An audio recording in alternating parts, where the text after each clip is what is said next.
So, as it stands, this UFC 249 card on May the 9th is still going ahead. Where is my hair? Good question.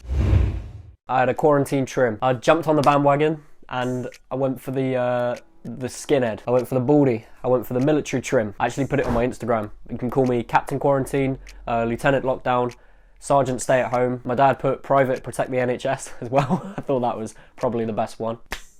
Clap for Dad and the NHS. It's actually so much easier having hair this short. My girlfriend's not a big fan of it. Also makes wearing hats easier as well, I find, because it doesn't squash my head. Anyway, UFC 249, May 9th.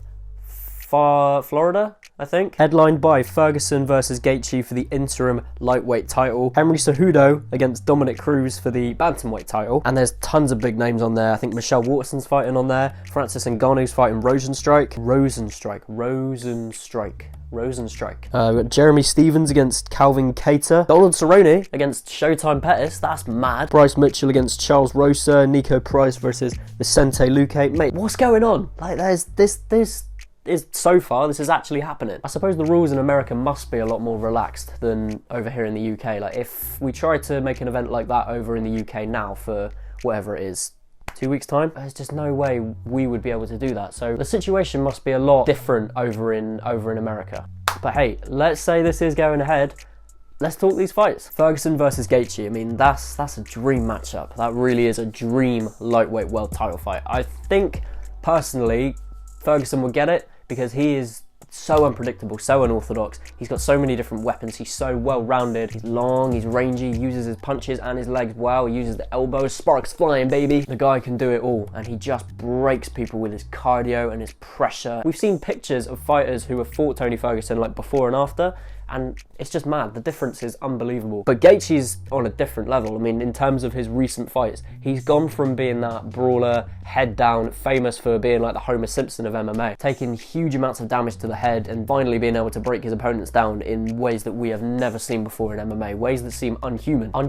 Inhuman? I think inhuman sounds more like a word than unhuman. But recently, the guy's become a knockout artist. I mean, he's been putting people out in the first round with ridiculous knockout power. He took out James Vick, Edson Barboza, Donald Cerrone, all in the first round with his boxing. I mean, the guy has got some power, man. We did see that when Showtime Pettis fought Tony Ferguson, he did crack him a little bit, he wobbled his legs a little bit, rattled him. I think if Gaethje is going to win this fight, that's how he's got to do it. He's just got to get in close and he's got to crack him. He is willing to go through hell. He's willing to die to win this fight. And that's just Gaethje's attitude, man. The guy is insane. He really is. He's crazy. As is Ferguson. I mean, that man is wild. It's going to be one of those fights where either guy can win. I mean, you can't really make a solid prediction and be fully confident with it, because one guy could overtake the fight at any moment. I mean, Ferguson's got the pressure, he's got the cardio, he's got the well-rounded arsenal of skills, and Gaethje's got incredible heart, incredible will, and as we've seen recently, ridiculous knockout power. So we will see how that goes. Another one I'm very excited for is two people I just mentioned previous from Gaethje and Tony Ferguson's previous opponents,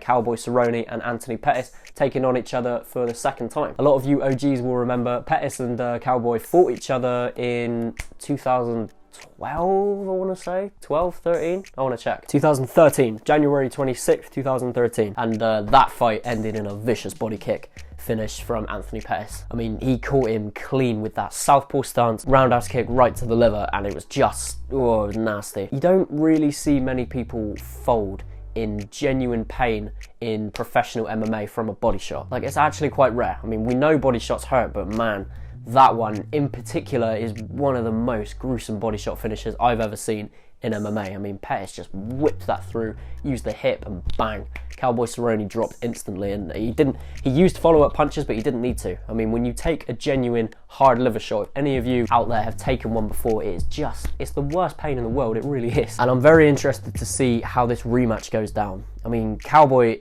he will fight anyone, anywhere, anytime. He's just doesn't care who he takes on. He just fought McGregor back in January, and for a 40-second fight took a lot of damage, and he looked like he'd fought 3, 4, 5 rounds. I mean, he took some bombs in that fight. Took those shoulder shots, he took a head kick, and he took the follow-up punches that finished the fight.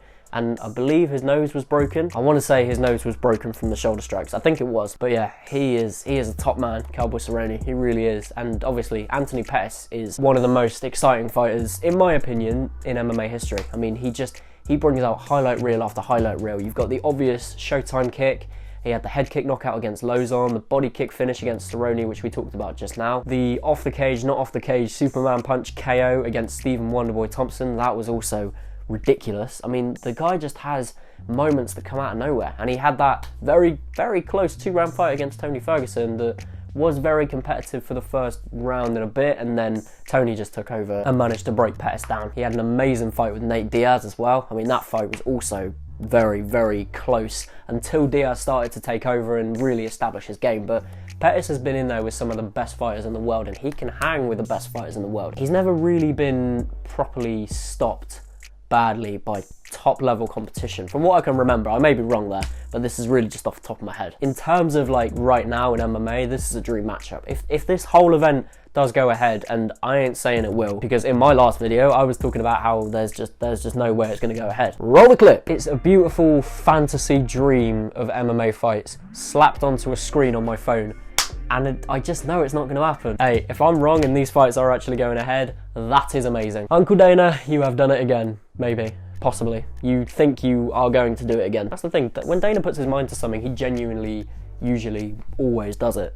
So we'll see. We will see how this goes, man. Francis Ngannou taking on Rosenstrike as well. That is also going to be a cracker of a heavyweight fight. Two big Donnies who have got ridiculous power clashing head to head. And I mean, that's one of them fights where if it doesn't end in a knockout, then the fight goes like this.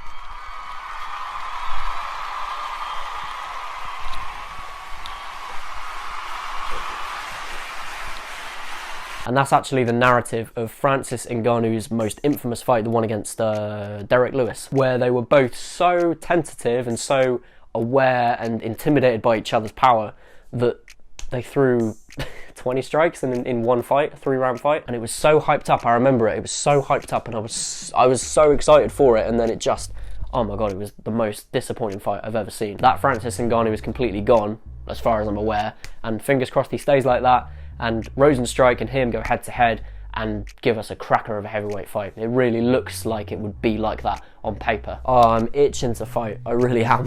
This is just, I'm training almost every day, and it's just, yeah, you hit the bag and you watch fights, you watch some of your old fights, and it's just, you just want to get in there and have a bit of a tear up. You really do. I'm trying to think if there's any of my old fights that I've not reacted to that are like in good quality.